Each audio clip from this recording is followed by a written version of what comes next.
Azeris, I think. It is just a war of prestige.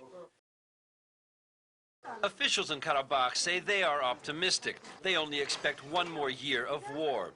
That's something they feel they can live with. Stefano Kotsonis, CNN, Nagorno Karabakh.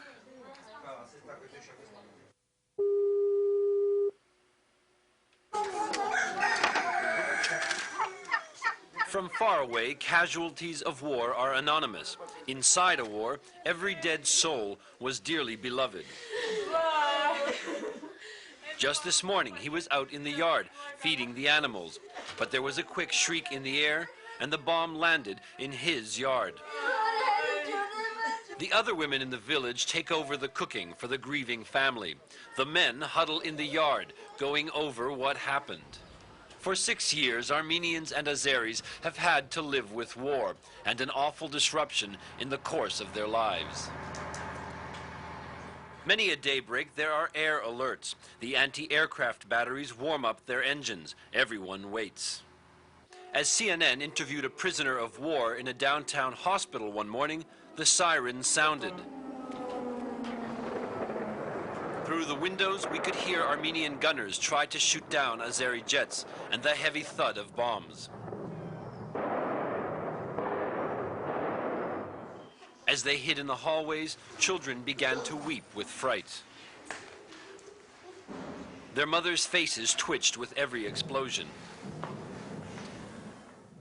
A parachute bomb coasted down behind this apartment block one morning. The bomb fell over there. Right here, a man died in the garage, she says.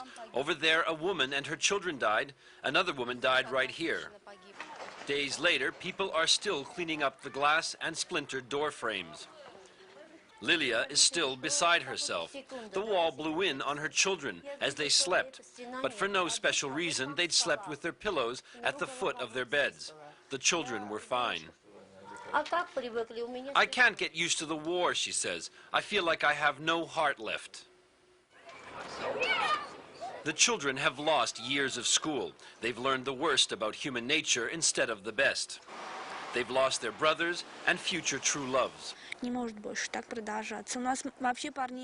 We don't have any boys left in town, she says. All of them are disabled. We can't live like this anymore. And yet they do, and life goes on.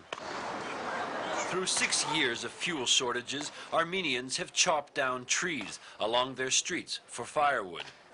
Through 5 winters, international relief agencies warned that famine was around the corner. Somehow they've made it. Many people here feel as though the international community has forgotten there is a war in Nagorno Karabakh. Perhaps, they say, because it's in such a remote corner of the world.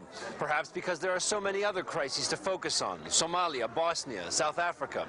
But there is a war going on here, and sadly it has almost become a way of life. Stefano Kotsonis, CNN, Stepanakert.